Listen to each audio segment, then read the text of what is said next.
Wala namang balak ang China na kilalanin ang desisyon na inilabas ng International Court kaugnay ng kontrobersyal na territorial dispute. Mula sa China, may hataw na balita si Dulce Alarcon live.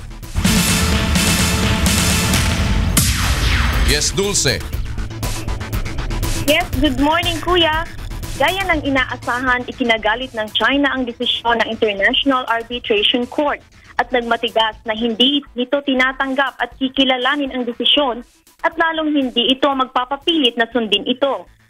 Sa pamamagitan ng kanilang state-owned news agency na Xinhua, sinabi ng Ministry of Foreign Affairs ng China na null and void o walang bisa ang pagpabor ng PCA sa Pilipinas at wala umanong binding force. Samantala, sinabi naman ng Chinese Defense Ministry na magpapatuloy ang kanilang pwersang militar sa pagtatanggol ng soberenya, karapatan at interes ng kanilang bansa.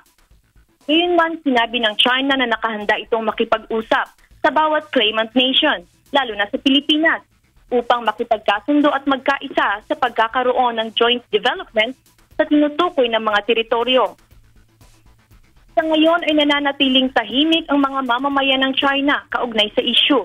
Katunayan ay pinagbabawalan silang pag-usapan ito. Gayon din ay bawal silang kumuha ng video o larawan ng mga lugar sa West Philippine Sea.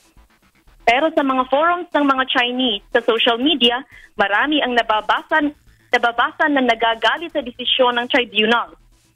Dahil dito ay pinapayuhan ng Embahada ng Pilipinas ang mga Pilipino dito na maging maingat at mapagpasyag.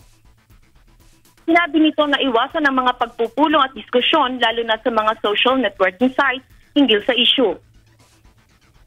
Payo ng Embahada sa mga OFW dito na laging dalhin ang kanilang mga dokumento saan mang lugar sila magtutungo dito sa China.